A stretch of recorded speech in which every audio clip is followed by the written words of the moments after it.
Terima kasih Mbak Fantri. Terima kasih. Selamat malam Mas Ali. Selamat malam Mas Lutfi. Assalamualaikum semua. Waalaikumsalam warahmatullahi wabarakatuh. Mas Ali, ini weekend yang menurut gue nih eh, cukup meriah di suasana arena Big Bad Wolf. Dan tadi by the way, ini kalau melihat teman-teman yang datang ke sini itu antusiasme mulai dari pintu masuk sampai di kasir juga trafficnya cukup padat. Ini sebelum kita ngobrol-ngobrol tentang hidup mau ngapain, gue pengen nanya nih ke Mas Ali juga ini, gimana suasana malam ini? Ini berhubung saya beberapa hari ini ke sini lebih dari sekali, udah beberapa kali. Semakin ke sini semakin banyak yang datang. Oke. Semakin apakah karena weekend atau karena Piala Dunia udah nggak ada pertandingan jam 8 malam, ada jam 10 atau karena faktor lain kita lihat. Tapi yang jelas semakin ke sini semakin banyak yang hadir. Senang aja ngeliat orang cari-cari buku, mencari baca buku atau beliin buku buat siapa gitu, selalu seneng lihat ya kalau berhubungan sama buku. Wah, setuju. Eh, Jangan-jangan ini ada jagoan salah satu negara yang sudah pulang atau masih bertahan ini? Kok ngomong-ngomong soal Piala Dunia ini? Kalau saya sementara jagoan saya masih ada, Argentina. Mudah-mudahan bukan sementara sampai selesai. Oke, mantap ini. Kita tahu bahwa masing-masing dari kita mungkin punya deg-degan juga ya, karena di Piala Dunia ini masing-masing grup juga ada yang wow jagoan kita ternyata masih bertahan, ada juga jagoan kita yang sudah pulang duluan malahan. Oke, anyway Mas Ali, ini malam ini kita mau ngobrolin lagi curhat-curhat berhadiah ya, ngobrolin hidup mau ngapain. Dan ini penasaran sekali, kemudian ada penulis salah satu buku tentang hidup mau ngapain, yang kemudian sudah hadir di arena Big Bad Wolf. Jadi teman-teman pengunjung, selamat datang di arena Big Bad Wolf Jakarta. Boleh merapat di Activity Zone. Kami di sini di Activity Zone ada salah seorang penulis yang kemudian bukunya mendapatkan banyak apresiasi dari para tokoh dan juga banyak mengubah hidup dari para pembacanya. Nah, ini gue mau nanya juga ini ke Mas Ali ini sebagai penulis, kira-kira buku ini apa yang ingin Mas Ali spotlight as a writer ya? Boleh dong cerita-cerita Mas, supaya teman-teman di sini yang hadir juga pada tahu gitu terkait dengan buku ini. Oke, thank you Mas Lutfi. Jadi judul bukunya kan Hidup Mau Ngapain, dikenalnya seperti itu. Walaupun judul lengkapnya Karena Bahagia Bukan Tujuan, Terus Hidup Mau Ngapain. Tapi lebih kenal Hidup Mau Ngapain. Jadi saya sendiri menulis buku ini karena tujuan hidup saya adalah mempermudah orang agar mereka dapat menemukan dan menjalani tujuan hidup mereka. Itu yang dari tujuan hidup saya, itu yang sudah saya jalani sekarang 13 tahun ini. Dan insya Allah akan terus saya jalani sampai saya meninggal. Dan juga begini, jadi kalau bicara hidup mau ngapain dan bicara soal tujuan hidup dari orang-orang yang sudah saya fasilitasi juga dalam proses mereka menemukan dan menjalani tujuan hidup mereka, dari mereka yang sektor berbeda, dari budaya berbeda, dari negara berbeda atau benua berbeda, dari umur yang berbeda. Saya dari klien yang umur belasan tahun sampai 70-an tahun ada. Jadi kalau dibilang buku ini insya Allah untuk menjawab mereka yang masih bingung gitu, yang masih galau juga, sebetulnya gue hidup mau ngapain, makanya judul besarnya pun adalah sebuah pertanyaan, hidup mau ngapain gitu. Dan kemudian setelah insya Allah bisa menemukannya pun gimana agar bisa menjalani, karena menemukan suatu hal tapi menjalani juga banyak sekali tantangannya. Oke, gue dapat satu highlight bahwa tadi banyak yang konsultasi juga ya, yang nanya-nanya gitu. terkait masih bingung menemukan tujuan hidupnya ya. Ya. Apalagi menemukan tentang menemukan ya. Ya. Memang bedanya apa Mas? Antara kita menemukan tujuan hidup kita sama kok sampai orang itu kemudian bingung gitu. Bukankah sehari-hari mereka ini udah activity-nya udah jelas gitu. Misalnya mereka yang kuliah gitu, udah jelas activity setiap hari kuliah, tugas, kemudian pulang, kumpul sama teman-teman, atau yang kerja juga gitu. Mungkin everyday mereka dari pagi sampai sore ada aktivitas itu dan ada tugas-tugas kerja yang mereka atau bisa dikatakan ada KPI yang yang harus dipenuhi gitu. Mungkin Mas Ali bisa ngasih perspektif baru nih gitu. Oke. Salah satu hal yang perlu diingat juga mengenai tujuan hidup ini gini. Tujuan hidup itu konsepnya jangka panjang. Kalau selama kita SD, berarti tujuan SD berarti selama kita SD. Tujuan SMA selama kita SMA. Tujuan kuliah selama kita kuliah. Tujuan hidup ya selama kita hidup. Gitu. Jadi ketika bicara tujuan hidup kita mau menemukan sesuatu yang bentuknya adalah lifelong. Gitu ya. Kalau boleh saya mau tanya balik, boleh sedikit boleh nggak Mas Lutfi? Boleh. Pernah nggak Mas Lutfi ataupun siapapun yang mendengar nih, punya pertanyaan-pertanyaan sepanjang hidup kalian gitu, paling nggak sekali aja minimal, pertanyaan-pertanyaan seperti sebaiknya gue berkarir di bidang apa ya? Yes, pernah Mas. Atau kayak bakat-bakat gue ini apa aja sebetulnya, atau passion gue apa aja ya? Atau bahkan pertanyaan sedirect sebetulnya tujuan hidup gue ini apa ya? Pernah kan ya? Iya pernah. Alhamdulillah, normal berarti. Saya juga pernah. Nah, pertanyaan-pertanyaan seperti itu kan pertanyaan yang nurani kita itu tahu itu pertanyaan yang penting. Nurani kita nggak akan bohong. Dan kalau kita tidak mengetahui jawabannya sepenuh hati dengan yakin, kan ada rasa nggak nyaman, galau lah bahasa gampangnya. Ada kegalauan, gitu kan. Nah, jadi buku ini salah satunya adalah untuk mencoba untuk menjawab kegalauan tadi gitu. Jadi kalau punya pertanyaan-pertanyaan seperti itu, ada kegalauan seperti itu justru sebetulnya sangat bagus. Yang bahaya adalah kalau nggak punya kegalauan tadi, itu lebih bahaya. Oh, justru itu lebih bahaya ya? Iya, karena berarti tidak pernah memikirkan mengenai arah tujuan hidupnya dia kemana. I see. Oke. Ya. Paham Mas. Artinya ketika seseorang itu kemudian pernah pada fase galau tadi ya, galau kemudian ini udah bener nggak sih? Misalnya nih, gue udah bener nggak sih di pet atau di pekerjaan yang saat ini? Atau kadang pada satu titik barangkali bisa sedang bertanya-tanya gitu ya, jangan-jangan bukan ini deh, passion gue. Kalau Mas Ali tadi bilang passion ya, jangan-jangan bukan ini deh gitu. Ya. Itu bisa dikategorikan dalam posisi dia normal Mas ya? Maksudnya sangat wajar sekali. Sangat wajar ya itu ya? Sangat wajar sekali. Dan saya mau menekankan juga gini, mungkin 5, 6, 7 tahun terakhir kata-kata passion ini kan semakin banyak dipakai di mana-mana. Bahwa find your passion, follow your passion, yes penting. Saya juga termasuk orang yang meyakini itu penting, tapi juga hati-hati, don't follow your passion blindly. Jangan buta. Karena passion orang nggak cuma satu. Ini juga salah satu kesalahpahaman, orang mengira passion orang cuma satu. Enggak. Kita bisa punya lebih dari satu passion. Ada passion kita yang berhubungan langsung sama tujuan hidup kita. Ada passion yang nggak berhubungan langsung dengan tujuan hidup. Jadi passion sama tujuan hidup itu dua hal berbeda. Passion itu hanya salah satu clue untuk menemukan tujuan hidup. Gitu. Dan mungkin saya juga mau memastikan pemahaman sedikit.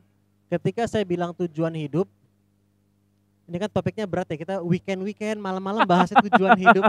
Enggak. Malah bisa jadi ini teman-teman yang datang ke sini, gitu kan, pulang dari kantor, dari kampus gitu. Siapa tahu nih, gitu kan. Malam ini kemudian pada paham, oh baru tahu. Nah, kan gitu. Oke. Nah, jadi ketika saya bilang tujuan hidup tadi, saya bukan bicara tujuan hidup manusia secara umum. Kalau mungkin ada yang berpendapat tujuan hidup kita kan untuk menyembah Tuhan, untuk beribadah. Yes, saya sangat setuju itu. Tapi yang saya maksud tujuan hidup itu dari individu ke individu. Karena saya meyakini Tuhan itu menciptakan kita dengan keunikan kita masing-masing. Itu bukan nggak sengaja, bukan nggak ada tujuannya. Kenapa saya diciptakan dengan keunikan saya, Mas Lutfi diciptakan dengan keunikannya, setiap orang yang ada di sini diciptakan Tuhan dengan keunikan yang masing-masing, itu ada tujuannya. Jadi ketika saya bilang menemukan tujuan hidup itu adalah yang spesifik individu tersebut.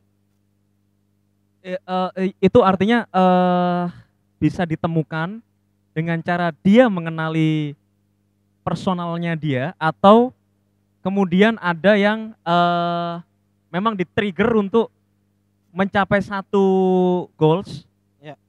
sehingga dia kemudian ke-trigger untuk oke, gue akan coba nih untuk menemukan tujuan hidup itu, atau gimana Mas? Oke. Tadi Mas Lutfi sempat mengkaitkan itu dalam kaitan mencapai goals. Ya. Ini salah satu hal juga yang perlu diklarifikasi. Mungkin untuk semua yang di sini yang menyimak, mendengar sambil nyari-nyari buku, saya mau share sesuatu yang insya Allah akan membantu membuat proses menemukan life purpose atau tujuan hidup menjadi lebih efisien. Ketika saya bilang efisien, karena saya cukup banyak klien di atas 50 tahun di mana mereka melakukan kesalahan demi kesalahan hanya untuk sampai pada titik di mana oh ternyata bukan ini yang saya cari. Bedakan antara life goals dengan life purpose. Dua hal yang sangat berbeda. Berkaitan iya, tapi tidak sama. Kita sering sekali mendengar kalimat-kalimat atau membaca kalimat-kalimat seperti dalam mencapai tujuan hidupmu, untuk mencapai tujuan hidupmu, to achieve your life purpose, bla bla bla dan seterusnya. Tujuan hidup itu bukan dicapai, tapi dijalani. Ini perbedaan yang sepertinya perbedaan kata doang, enggak, jangan disepelekan, jangan ngegampangin. Dampaknya beda sekali. Saya kasih contoh. Misalnya, tadi saya bilang tujuan hidup saya adalah mempermudah orang agar mereka dapat menemukan dan menjalani tujuan hidup mereka. Itu yang saya jalani hari demi hari, termasuk saat ini insya Allah. Bukan yang saya capai. Kalau goals itu kan dicapai, target pencapaian gitu kan, achievement gitu kan. Bukan berarti goals gak penting, goals amat sangat penting, tapi dalam kaitannya dengan tujuan hidup dia punya fungsi yang berbeda. Fungsinya goals atau target pencapaian adalah untuk mengukur seberapa baik saya menjalani tujuan saya. Contoh, misalnya tahun ini saya membuat target ada 1 juta orang misalnya, yang bisa kita permudah untuk menemukan dan kemudian menjalani tujuan hidup mereka.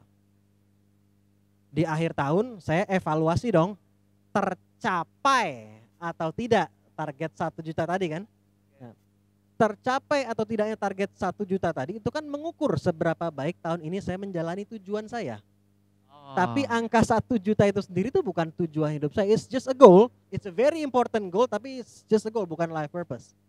Artinya soal goals itu bisa jadi itu memang short term gitu Mas ya?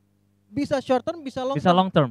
Dan ini tadi saya menemukan banyak orang yang mereka membuat, karena mereka berpikir bahwa life goals itu sama dengan life purpose, kemudian mereka membuat target pencapaian yang jangka panjang, yang bagus-bagus, bahkan yang mulia. Saya ingin membuatkan rumah buat orang tua saya di sini. Saya ingin pergi ke sekian puluh negara. Saya ingin punya uang sekian dan seterusnya. Bagus semuanya.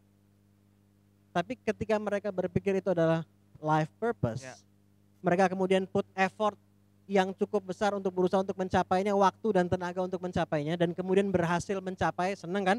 Ya, betul. Habis itu galau lagi, what's next? Dan ini kenapa saya masih banyak klien di atas 50 tahun. Karena banyak yang berpikir bahwa life purpose itu bentuknya adalah goals. Ya. Jadi tadi yang saya bilang, insya Allah dengan mulai meluruskan pemahaman ini dulu bahwa bukan itu bentuknya, bukan pencapaian, itu pun kalau itu kita tanamkan betul-betul, itu insya Allah juga sudah mulai dapat membuat kita prosesnya lebih efisien tadi, karena kita bisa menghindari kesalahan yang dimana orang lain butuh bertahun-tahun untuk menyadarinya. Oke, menarik sekali. Teman-teman semua di sini, satu hal kita sudah memahami, belajar bareng bahwa dari buku Hidup Mau Ngapain ini, Mas Ali Zainal Abidin sebagai penulis telah menguraikan ya perbedaan antara life purpose sama life goals. Dan pada kesempatan malam hari ini juga para pengunjung Big Bad Wolf dipersilahkan untuk bisa ketika ada pertanyaan atau mau curhat atau mau nanya-nanya itu diperbolehkan sekali. Begitu Mas Ali ya? Bisa ya? Boleh. Saya di sini kan sampai 9:30 kalau. Nah, yuk siap-siap pertanyaannya boleh disiapkan dan teman-teman di sini. Oke, yang dari Instagram juga ada yang nanya. Boleh kita tampung juga ya. Nanti teman-teman di sini ini karena penulisnya ada di arena Big Bad Wolf, diperbolehkan sekali ketika teman-teman di sini pengen nanya konsultasi atau curhat juga boleh, dan juga sekalian ada bukunya juga di sini, ketika mau memiliki bukunya penulis juga akan dengan senang hati memberikan tanda tangan basah di activity zone. Sekali lagi buat teman-teman pembaca di sini yang sudah hadir, pengunjung di arena Big Bad Wolf, kami informasikan ini ada Ali Zainal Abidin, salah satu penulis buku yang kemudian hadir di tengah-tengah kita semuanya. Boleh para pengunjung dan juga para peserta yang sudah ada di lokasi untuk bisa melakukan curhat ataupun konsultasi ataupun kemudian bertanya-tanya ke Ali Zainal Abidin ya. Dan ini bukunya menurut gue tipis, tidak terlalu tebal, sehingga mungkin ketika kita membaca buku ini itu cukup ringan, karena tadi disampaikan sama Mas Ali ada interaktifnya, kemudian ada hal-hal yang kemudian bisa diaplikasikan. Karena selain teori, mungkin di sini orang nyari buku itu sesuatu yang cepat, best practice-nya dapat, segera dia bisa mengamalkan apa yang sudah dibaca, dan langsung connect to real life, Mas. Oke, Mas Ali, kira-kira nih Mas Ali, ketika kita menjalani life purpose kita, di tengah-tengah itu kan pasti tantangan tadi udah dibahas ya. Tantangan itu selalu muncul. Menjaga ekspektasi, menjaga harapan kita, kemudian belum lagi kalau kita yang sudah berkarir atau di dunia profesional, itu kan pasti ada hal-hal yang kita juga perlu capai itu terkait dengan life purpose kita. Begitu. Nah, artinya gimana best practice atau pengaplikasiannya antara kita untuk mencapai apa yang pengen kita dapat dalam karir dengan life purpose hidup kita ini. Oke. Jawaban versi singkatnya adalah mengetahui prioritas kita. Tapi ini saya jabarkan apa maksudnya. Salah satu kesalahpahaman yang saya temukan di antara beberapa yang lain ya, mengenai tujuan hidup itu, kalau saya tanya sama orang, apa tujuan hidup kamu? Saya masih sering mendengar jawaban seperti, saya ingin menjadi ayah yang baik, saya ingin menjadi ibu yang baik, saya ingin menjadi suami yang baik, saya ingin menjadi istri yang baik, saya ingin menjadi anak yang berbakti sama orang tua. Yes, semuanya bagus. Tapi itu mah wajib, men. Lu punya anak yang wajib untuk terus belajar menjadi ayah atau ibu yang baik. Lu menikah wajib untuk terus belajar menjadi suami atau istri yang lebih baik. Lu sebagai anak wajib untuk belajar bagaimana untuk berbakti sama orang tua, dan cara berbakti sama orang tua itu banyaknya luar biasa, nggak cuma satu by the way. Yang orang kadang suka lupa. Nah, jadi maksud saya apa? Tujuan hidup kita tuh lebih dari hal-hal yang sifatnya wajib doang. Jadi dalam hal ini contohnya salah satu yang saya bahas wajib adalah tadi family circle ya, misalnya ya kan. Nah, kenapa saya bilang begitu? Karena potensi kita jauh lebih besar daripada itu. Jadi ibaratnya begini, ibaratnya kayak pesawat terbang, tapi dipakai cuma di runway aja, nggak pernah take off. Ya bisa, mau di runway doang bisa aja. Tapi kalau potensinya sebetulnya jauh lebih besar. Nah, itu satu. Namun, ini catatan yang amat sangat penting, namun bukan berarti kita menemukan tujuan hidup kita menjalani tujuan hidup kita, terus keluarga terbengkalai. Itu namanya ngaco. Yang namanya wajib ya harus diutamakan. Gitu. Jadi ini yang saya maksud dengan mengetahui prioritas kita. Ini tujuan hidup amat sangat penting untuk dijalani, tapi jangan sampai itu membuat kita lupa sama yang wajib. Bukan berarti tujuan hidupnya bukan wajib juga, tapi ada yang prioritasnya lebih tinggi. Termasuk kayak tadi saya bilang contohnya, saya perlu memenuhi kebutuhan finansial saya sehari-hari. Di waktu itu kalau saya langsung terjun 100% full time ya saya nggak bisa memenuhi kebutuhan finansial saya dulu. Karena dari menjalani tujuan hidup saya dulu belum ada penghasilannya dulu gitu. Jadi it's okay, nggak harus langsung full time. Jadi sekali lagi, terus contoh lain yang menjadi prioritas juga, jangan sampai kita terus jadi menelantarkan kesehatan mental kita sendiri contohnya. Jadi mengetahui apa yang jadi prioritas kita. Jadi dan prioritas itu dari waktu ke waktu, dari periode ke periode terkadang bisa ada beberapa yang bisa naik turun. Terkadang. Ya. Contoh kayak saya sekarang di sini, saya punya anak 3 masih bayi semuanya. Apakah artinya saya berada di sini saya nggak mempedulikan anak-anak? Enggak juga, tapi diatur bagaimana agar ketika saya di sini saya juga bisa tenang dan seterusnya. Jadi mengetahui prioritas itu menjadi luar biasa penting. Dan ada beberapa dan orang banyak yang masih campur aduk soalnya. Saya bilang gini karena saya dulu sendiri juga termasuk orang yang kadang masih campur aduk juga. Jadi saya bukan saya udah paham sebenarnya, enggak, saya tuh masih terus belajar. Gitu. Saya tuh masih amat sangat perlu untuk terus belajar juga. Gitu. Ya, menarik ini. Semakin malam semakin tajam ini pembahasan dan penjabaran dari Mas Ali. Terus itu tadi Mas Ali bagaimana menginternalisasi. Nah, ini kan penting. Kemudian setelah kita mencoba untuk mengkonsumsi banyak referensi, banyak ilmu, ini kan perlu waktu menginternalisasi. Dari Mas Ali apa ini tips untuk para pendengar yang ada di sini? Salah satu kalimat yang sangat mengagetkan buat saya, tapi dalam arti positif dan mengubah cara pandang saya mengenai membangun kekuatan dan menjaga kesehatan mental adalah semua hal yang berhubungan dengan psikologis kamu itu pasti, bukan mungkin banget, tapi pasti berhubungan dengan sisi biologis kamu. Karena sisi psikologi kaitannya dengan salah satu semua perasaan yang pernah dan akan kita rasakan, dari yang paling positif sampai yang paling negatif, hanya dapat kita rasakan kalau ada hormon dan neurotransmitter tertentu yang terproduksi dalam tubuh kita. Hormon dan neurotransmitter berbeda memicu perasaan yang berbeda. Jumlah yang berbeda mempengaruhi intensitas perasaannya. Ya.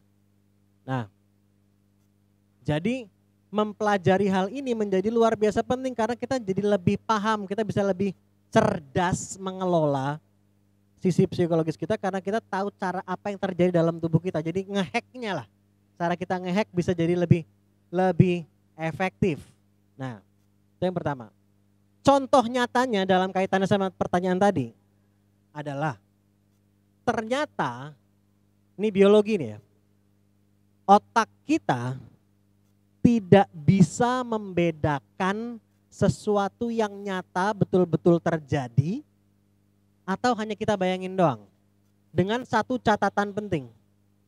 Selama saat kita membayangkannya, kita melibatkan perasaan. Kita kasih bumbu-bumbu perasaan, emotion, buat otak itu akan diterjemahkan seakan-akan itu betul-betul terjadi. Saya kasih contoh sehari-hari.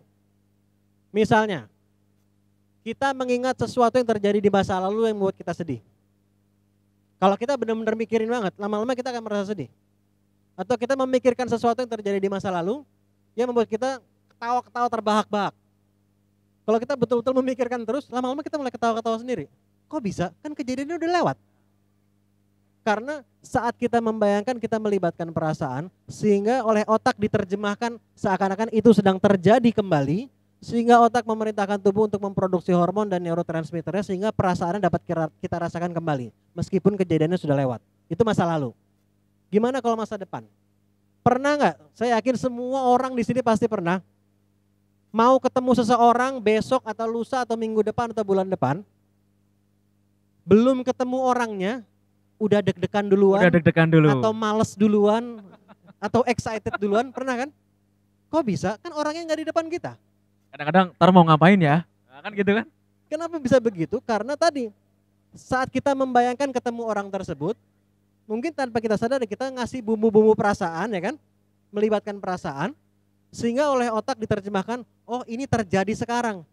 Badan produksi tuh hormon dan neurotransmitternya, sehingga kita bisa merasakan perasaannya sekarang, meskipun orangnya belum kita temui. Nah, fitur otak ini yang kita sebetulnya gunakan sehari-hari, kalau kita sekarang tahu, kita bisa memanfaatkannya dengan lebih terencana, lebih sengaja, dan lebih bermanfaat. Ini namanya visualisasi menjadi sangat penting. Saya dulu termasuk orang yang amat sangat sinis sama namanya visualisasi, karena jujur saya sok tahu, saya nggak tahu tapi sok tahu dulu. Udah nggak tahu tapi sok tahu dulu. Jadi saya sinis, cenderung apa sih ini, suruh pejamkan matamu bla bla, apa sih ini gitu. Tapi ketika saya pelajari biologinya, cara kerjanya, oh ternyata begitu, dan saya praktekkan. Jadi dulu saya mempraktekkan tapi caranya salah, kan nggak efektif kan. Dan terus itu relate ya kemudian dan ya? terus nyalain metodenya. Oke. Sama aja kayak saya dikasih handphone, terus orang bilang ke saya, ini alat ini kamu bisa ngomong sama orang di kota lain, di negara lain, bukan misalnya. Terus saya asal pencet-pencet aja, nggak ngerti cara makainya, terus saya komplain, mana katanya bisa buat ngomong sama orang lain, nggak bisa. Padahal saya nggak ngerti cara makainya. Visualisasi saya dulu juga begitu. Saya nggak tahu cara makainya, tapi saya salah cara makainya, terus saya sok tahu dan komplain. Ketika saya pelajari sisi biologis di baliknya, baru belajar, oh gini caranya agar efektif. Itu menjadi salah satu metode yang amat sangat powerful. Dengan catatan tadi kita melibatkan emotion dalam prosesnya. Kalau enggak ya nggak akan efektif. Menarik sekali apa yang sudah dijabarkan sama Mas Ali ini ya. Jadi teman-teman semua yang ada di sini boleh bukunya dipersiapkan, hidup mau ngapain. Ini ada penulisnya, sudah hadir di Activity Zone Arena Big Bad Wolf Jakarta. Boleh sekalian untuk teman-teman yang ingin mendapatkan tanda tangan basah dari penulisnya, langsung bisa merapat di Activity Zone di arena yang paling ujung ya. Kami ada di sini. Oke, khusus malam ini ada informasi dari teman-teman BBW, ada diskon khusus untuk buku Hidup Mau Ngapain, dan spesial langsung bisa mendapatkan tanda tangan dari penulis. Oke, Mas Ali, ini ngomongin bertahun-tahun menemukan pemahaman terkait life purpose dan life goals ya. Penasaran nih Mas, itu momentumnya apa? Waktu itu sebagai penulis kemudian bisa masuk terinternalisasi dalam struktur apa ya, memori kita, memori Mas Ali di amigdalanya itu, long term memorinya, sehingga kemudian itu tercetus, oh, oke, life purpose itu seperti ini, life goals itu seperti ini. Itu momentumnya apa yang memicu itu? Dengan saya pertama-tamanya saya juga punya pertanyaan mengenai tujuan saya dan rasa frustasi yang muncul karena kok rasanya salah terus gitu. Yang saya temukan itu, yang saya pikir saya temukan gitu. Dan kemudian belajar dari orang-orang yang sudah menemukan dan menjalani sudah cukup lama. Karena dari wawancara-wawancara saya dari berbagai macam sektor, berbagai macam negara, berbagai macam bidang, dan gak hanya lewat wawancara tapi juga lewat biografi, karena kita bisa mempelajari perjalanan seorang lewat biografi mereka. Dari situ mulai kelihatan patternnya, polanya itu mulai muncul. Termasuk salah satunya tadi, bahwa ternyata itu bukan pencapaian, tapi bentuknya dijalani. Sekali lagi pencapaian penting. Bahkan ini salah satu contoh lagi Mas Lutfi yang ekstrim. Astronot. Orang kalau sudah sampai menjadi astronot, berprofesi sebagai astronot, itu kalau saya nggak bilang 100% ya mungkin 99,9% itu bukan nggak sengaja. Kan ada tuh kadang kita ada pekerjaan-pekerjaan tertentu di mana kita ya itu bukan bidang kita, bukan keahlian kita, tapi ditawarin ya udah coba ambil belajar. Akhirnya kecebur gitu. Akhirnya kecebur. Tapi kalau astronot itu bukan nggak sengaja, karena proses untuk menjadi astronot itu panjangnya luar biasa. Oke. Nah, dan orang yang berprofesi sebagai astronot dari kecil kebanyakan impiannya apa? Ingin bisa berangkat ke International Space Station, stasiun luar angkasa, ya. Dan sampai sekarang masih bisa dihitung pakai jari orang yang sampai bisa berangkat ke International Space Station. Ada buku judulnya Life from Cape Canaveral. Cape Canaveral itu di Florida, yang paling sering digunakan untuk pemberangkatan pesawat luar angkasa. Buku Life from Cape Canaveral ditulis oleh jurnalis yang sangat sering meliput pemberangkatan ke sana. Dan yang menarik adalah ternyata banyak dari astronot-astronot yang akhirnya berangkat ke sana, kembali ke bumi, banyak yang depresi. Banyak sekali yang depresi. Dari itu diteliti. Itu pencapaian amat sangat luar biasa. Dan ini versi udah versi panjang, tapi saya persingkat gitu ya. Karena mereka selama itu berpikir tujuan hidupnya adalah berangkat ke sana. Mereka berpikir tujuan hidup dalam bentuk pencapaian. Ketika impian mereka itu tercapai, habis itu pulang ke bumi, diundang ke White House kayak apa itu udah nggak ada artinya semuanya. Karena dia udah Nggak merasa sebanding selesai. sama pencapaian berangkat ke sana gitu, pengalaman di sana. Jadi kayak selesai aja udah gitu. Dan itu luar biasa sekali, banyak sekali yang depres dan bahkan tidak ada beberapa yang depresinya mengarah ke alkoholisme, mengarah ke drugs dan seterusnya ke jadi ke arah kecanduan gitu, yang hal negatif itu juga nggak sedikit. Jadi sekali lagi jangan menyepelekan pemahaman. Kalau kita mau menemukan sesuatu, pahami dulu apa yang mau kita temukan sehingga prosesnya itu bisa lebih efisien. Karena dari perjalanan saya sejauh ini 13 tahun ini, saya masih banyak sekali menemukan yang salah paham sama apa yang mau mereka temukan, sehingga wajar kalau sulit. Pertanyaannya simple kok, cuman 5 kata, 4 kata malah. Apa tujuan hidup saya? 4 kata kan? Oke. Kalau kita breakdown, kata pertama apa? Tahu kan artinya apa itu apa? Kata terakhir, saya. Tahu kan artinya saya? Kok masih banyak yang kesulitan? Karena kata kedua dan ketiga ini menjadi sebuah frase, ya kan? Nah, pemahaman orang interpretasinya banyak sekali. Jadi karena pemahaman mengenai frase yang di tengah ini belum tepat, ya sulit sekali menemukannya. Wajar. Makanya prosesnya adalah memahami dulu apa yang mau ditemukan.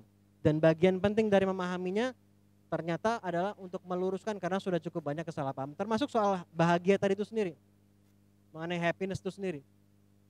Saya bilang bahagia itu bukan tujuan hidup, bukan berarti bahagia nggak penting. Ya. Siapa juga yang nggak pengen bahagia hidupnya. Tapi saya kalau sebagai goals, iya. Dan orang banyak yang nggak setuju sama saya, ya nggak apa-apa, saya juga hormati pendapat setiap orang. Tapi saya berikan alasan saya kenapa saya bilang itu bukan tujuan hidup. Karena tidak ada ciptaan apapun yang diciptakan untuk memberikan manfaat kepada ciptaan itu sendiri, nggak ada. Kita ngobrol pakai mikrofon. Tujuan diciptakannya mikrofon untuk memberikan manfaat kepada mikrofon atau yang make? Yang make. Ini ada meja depan kita. Tujuan utama diciptakannya meja untuk memberikan manfaat kepada meja atau yang menggunakan meja? Saya, Ali, tujuan utama diciptakannya Ali untuk memberikan manfaat kepada Ali atau orang atau pihak sekitarnya, lingkungan sekitarnya. Kan selalu to serve others, to generate values untuk pihak lain. Sedangkan happiness itu fokusnya happiness siapa? Saya, ke diri sendiri kan. Itu yang saya bilang kenapa happiness itu bukan tujuan hidup, tapi sekali lagi happiness itu amat sangat penting untuk terus kita asah, untuk terus kita rawat, terus kita jaga, agar kita juga bisa lebih efektif menjalani tujuan kita dan juga meningkat kualitas hidup kita.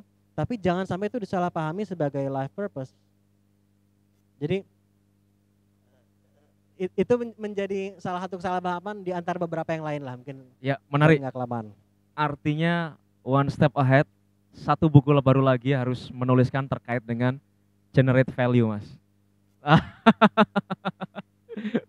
Paling tidak mudah-mudahan dari ngobrol singkat ini, mudah-mudahan siapapun yang sambil jalan-jalan sambil menyimak, insya Allah paling tidak harapan saya mulai men-challenge cara berpikir aja, men-challenge perspektif lah, gitu paling tidak.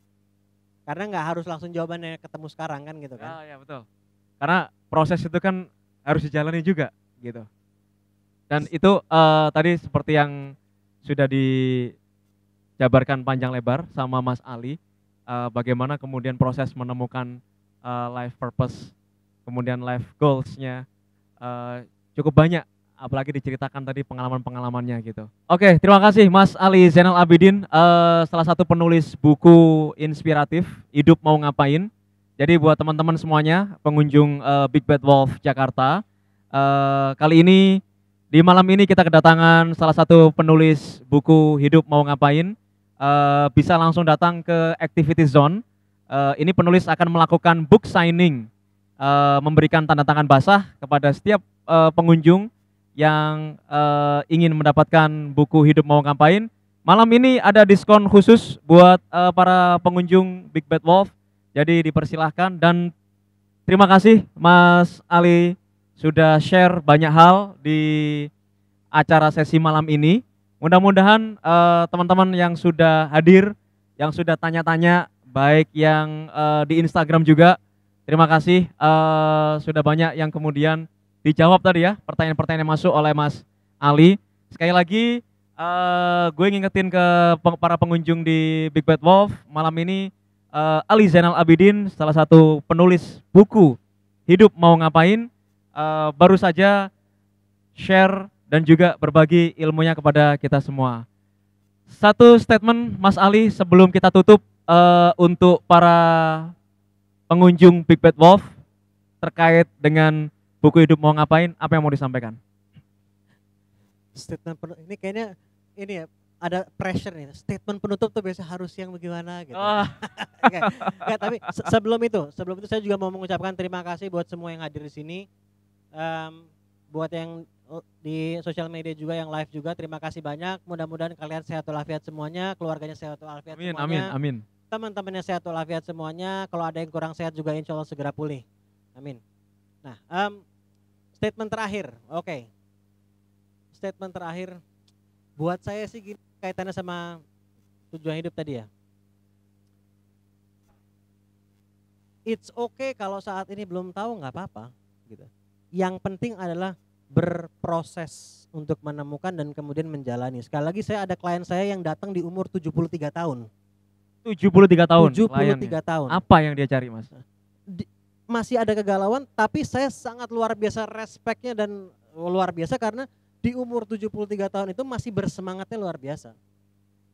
Jadi yang penting adalah berproses untuk menemukan, dan bukan hanya menemukan tapi menjalani tentunya gitu ya. Oke. Dan insya Allah dari obrolan ini bisa menjadi sesuatu yang mulai mungkin menambah perspektif ya. Dan nanti kalau dari teman-teman juga masih ada yang mau ditanyakan, silakan datang ke activity area. Saya insya Allah di sini sampai jam 9:30. Dan kalau untuk mau langsung beli buku, sekali lagi itu juga untuk signing langsung di sini juga nggak apa-apa. Oke, terima kasih Mas Ali Zainal Abidin. Sudah banyak pengalaman-pengalaman yang kemudian di-share, insight-nya, kemudian tips-tips tadi yang sudah di-share ya. Teman-teman semuanya bisa mendapatkan versi lengkapnya di buku Hidup Mau Ngapain, langsung aja di sini dan bisa langsung mendapatkan tanda tangan basah dari Ali Zainal Abidin. Akhir kata, kami mohon maaf apabila ada kurang-kurangnya dan terima kasih Mas Ali. Sampai ketemu lagi. Wassalamualaikum warahmatullahi wabarakatuh. Waalaikumsalam warahmatullahi wabarakatuh.